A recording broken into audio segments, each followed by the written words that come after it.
Siguen los ataques israelíes en la Franja de Gaza. Este sábado al menos 10 palestinos murieron en un ataque aéreo en Rafah, según el Ministerio de Salud del enclave, y se suman a los al menos 92 gazatíes que perdieron la vida en las últimas 24 horas. La autoridad palestina reiteró que espera un nuevo cese al fuego antes del Ramadán. Rusia atacó de nuevo a Ucrania con drones durante la noche. En la ciudad de Odessa dejó al menos 4 muertos y 8 heridos, según las autoridades locales. Tras los ataques, el presidente Volodymyr Zelensky pidió a sus aliados más ayuda para reforzar las defensas antiaéreas. Javier Milei dio un sorpresivo discurso durante la apertura del nuevo curso legislativo en el Congreso. Allí instó a todas las fuerzas políticas a alcanzar un pacto nacional para refundar Argentina. El presidente ultraliberal anunció también el cierre de la agencia de noticias Telam. Bienvenidos a un nuevo informativo de France 24. Yo soy Rodrigo Sedano y es un placer estar con ustedes. Abrimos este informativo en la Franja de Gaza. Allí el Ministerio de Salud informó que nuevos ataques de Israel se han cobrado la vida de al menos 100 personas en las últimas 24 horas. Entre ellos, 5 bebés han muerto por malnutrición y deshidratación. Las últimas 10 víctimas mortales fueron en Rafah tras un ataque aéreo israelí. El reporte total es de más de 30.300 muertos desde el inicio del conflicto hace ya casi 5 meses. Entre tanto, desde Turquía, el ministro de Exteriores de la Autoridad Palestina reiteró que espera un nuevo cese al fuego antes del Ramadán. En la misma línea se pronunció el presidente de Estados Unidos, Joe Biden, quien ha resuelto implicarse en el lanzamiento aéreo de ayuda humanitaria.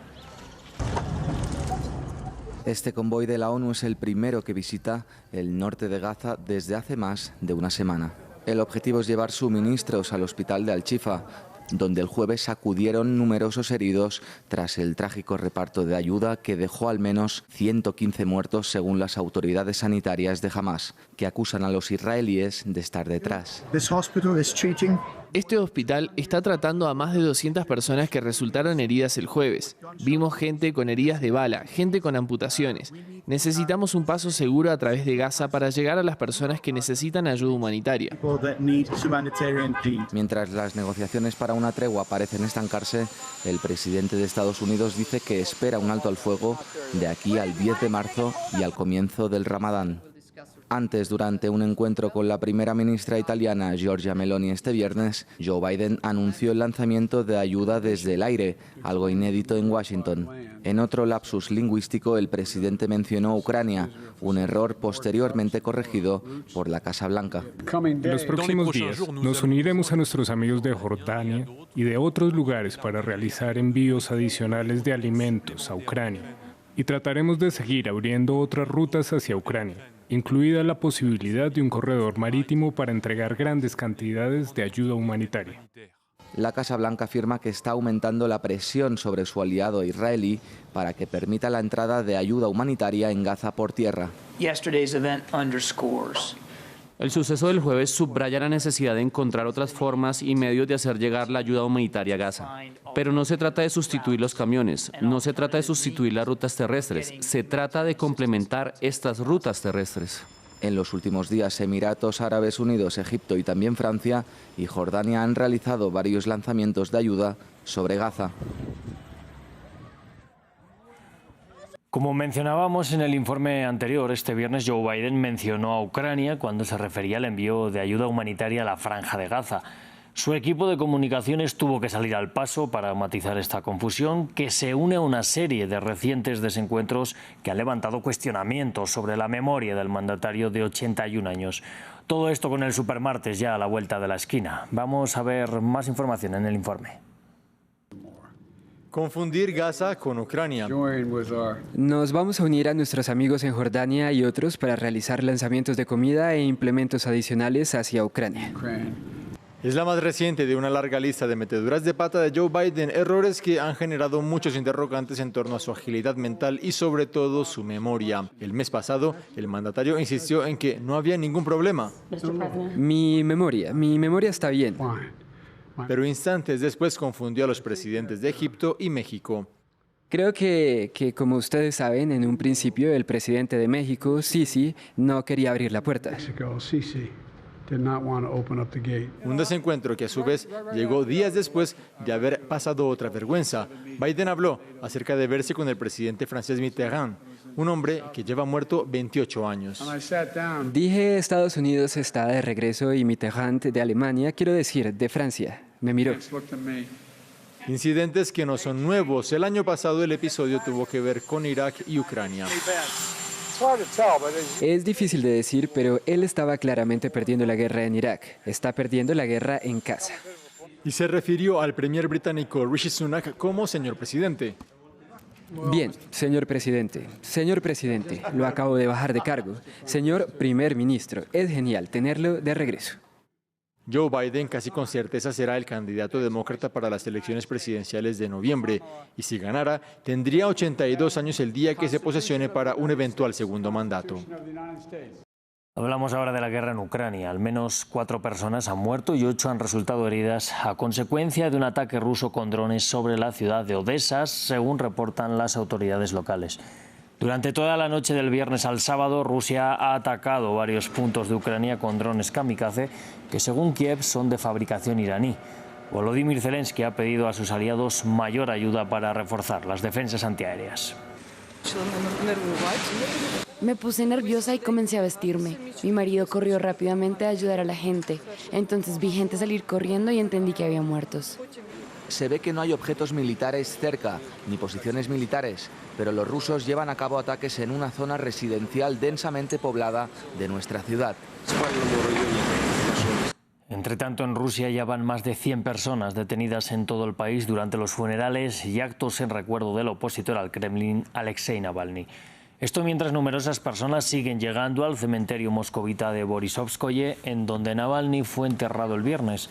El mayor número de detenciones se ha producido en las ciudades siberianas de Novosibirsk y Omsk, donde al menos 35 personas fueron apresadas. En Yekaterinburgo, considerada la ciudad más liberal del país, hubo también una decena de detenidos. Pasamos a hablar de Irán, que hoy hace el conteo de las elecciones del viernes al Parlamento y a la Asamblea de 88 expertos, que tiene el cometido de elegir al líder supremo. Son los primeros comicios desde la muerte de Mahsa Amini en 2022 y las protestas posteriores de las que las autoridades culpan a sus enemigos externos, especialmente a Estados Unidos. El descontento social se ha hecho sentir con una baja participación. Anteriormente, Catalina Gómez Ángel, corresponsal de France 24 en Teherán, nos daba más detalles. Buenos días. Para empezar, este recuento del que se habla actualmente de un aproximado entre 40 y 41% de participación, que realmente la cifra que importa en estas elecciones no es una cifra oficial. Esto ha sido dado por algunas agencias que, si bien están relacionadas con el Estado, con los guardias revolucionarios, no es una información oficial que venga del gobierno iraní, lo que hace realmente preguntarse por qué se demoran tanto en dar ya no el conteo de votos y quiénes ocupan los puestos al Parlamento y el Consejo de Expertos, que eso tardará bastantes días. Esta noche tal vez se sepan los primeros nombres, pero tardarán bastantes días o semanas en conocer la lista completa, pero si no la participación. Ellos aseguran o aseguraban desde estos medios cercanos a los medios oficiales que esto era una victoria contra los enemigos de Irán, contra todos aquellos que habían luchado y pedido boicotear estas elecciones.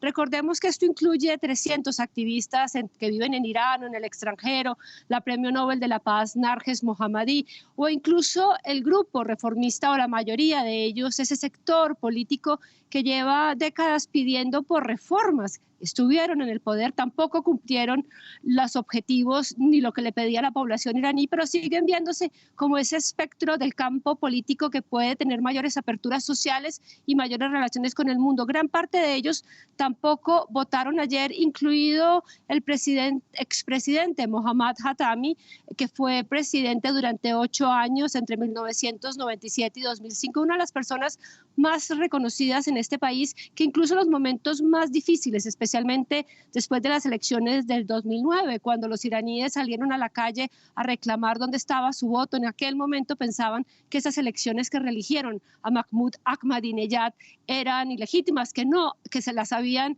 realmente había fraude. En aquel momento ya Hatami votó, esta fue la primera vez que no lo hizo, lo que muestra realmente el grado de descontento. Muchísimos candidatos de ese grupo político no fueron aprobados por el Consejo de Guardianes. Así lo que muestra estas elecciones es que el descontento es grande por la represión, por la economía y por la manera como realmente respondieron a esas protestas, aunque ellos siguen diciendo que ese 40% es una victoria, a pesar de que es la participación más baja en la historia de la República Islámica, que ya tiene 45 años. Cambiamos de continente, vamos hasta Argentina. Javier Milei dio su segundo discurso por cadena nacional a toda la nación y lo hizo en la apertura de sesiones ordinarias del Congreso. Allí repasó su accionar en estos casi 3 meses de gobierno y anunció la creación de leyes que apuntan contra los privilegios para los políticos. Celebró también el cierre del Instituto contra la Discriminación y anunció que cerrará asimismo la histórica agencia de noticias estatal Telam con más de 700 trabajadores. Martín Gripo tiene los detalles. Paquete de leyes anticasta y el cierre de la agencia de noticias Telam. El presidente Javier Milei tuvo su primer cara a cara con los legisladores nacionales, tras el fracaso de la ley de bases. En la apertura del periodo de sesiones ordinarias del Congreso, el mandatario argentino dio cuenta de los casi 3 meses de gestión que lleva al frente del país y anunció sus acciones futuras. Eliminamos agencias de gobierno como el INADI, que además de cumplir el rol de policía del pensamiento, contaba con un presupuesto anual de 2.800 millones de pesos para mantener militantes rentados. En esta misma línea vamos a cerrar la agencia Telam, que ha sido utilizada durante las últimas décadas como agencia de propaganda kirchnerista. La agencia de noticias Telam comenzó a funcionar en 1945, hace 78 años, y fue creada como una empresa mixta con capitales privados y estatales. Actualmente cuenta con más de 700 trabajadores. El anuncio de su cierre generó reacciones, como el de la secretaria general de la Federación Argentina de Trabajadores de Prensa. Telam no se cierra, la vamos a defender, no solo los trabajadores y las trabajadoras de la agencia, sino todo el pueblo argentino. Como con todas las empresas del Estado, el patrimonio público y la soberanía de nuestra patria. Milei, en su discurso, convocó a los gobernadores de las 23 provincias, más la Ciudad Autónoma de Buenos Aires, a firmar el Pacto de Mayo, un documento que incluirá 10 políticas de Estado que beneficia a sus distritos. Sin embargo, el pacto está condicionado. Si los gobernadores no aceptan la ley de bases, el megaproyecto de reformas, el gobierno del líder libertario seguirá usando su famosa motosierra. Y 2 de las cadenas de droguerías más grandes en Estados Unidos anunciaron que a partir de la próxima semana empezarán a vender píldoras abortivas al por menor en los estados donde es legal el aborto, luego de que la FDA les otorgara la certificación para vender mifepristona. Las compañías anunciaron que incorporarán las píldoras progresivamente y que por ahora solo se podrán comprar de forma física, informa Andrés Triviño. Las droguerías más grandes de Estados Unidos venderán píldoras abortivas próximamente. CVS y Walgreens ofrecerán a partir de este mes de marzo mifepristona, inicialmente en ciertas farmacias en los estados donde el aborto es legal. Walgreens ha completado su proceso para certificación de la FDA para dispensar mifepristona. Estamos comenzando la implementación gradual en ubicaciones seleccionadas para permitirnos garantizar la calidad, la seguridad y la privacidad de nuestros pacientes, proveedores y miembros del equipo. La mifepristona fue aprobada por la FDA en el año 2000 y es comúnmente utilizada junto con el misoprostol para interrumpir el embarazo con un 99,9% de efectividad. Pero su nombre se volvió popular luego de que la Corte Suprema fallara en contra de Roe vs. Wade en 2022. Y más de una decena de estados prohibieran su uso. En enero de 2023, la FDA cambió los requerimientos para adquirir el producto, eliminando la restricción que no permitía dispensar la píldora en farmacias minoristas. Ahora, en estados como Nueva York, Pensilvania, Massachusetts, California, Rhode Island, entre otros, se podrá adquirir mifepristona en CVS o Walgreens, aunque no estará disponible para compras en línea. Actualmente la mifepristona para la interrupción médica de un embarazo hasta las 10 semanas de gestación solo está disponible con receta médica. Para que un producto farmacéutico sea aprobado sin receta, el solicitante debe demostrar que puede usar el medicamento sin la supervisión de un proveedor de atención médica. Un grupo antiaborto demandó a la FDA en 2022 buscando eliminar completamente la píldora en el mercado. Y este próximo 26 de marzo, la Corte Suprema escuchará los argumentos orales de la demanda. Con este informe nos despedimos, pero sigan conectados a France 24 y recuerden que siempre van a poder ampliar toda esta y mucha más información en nuestro sitio web, france24.com.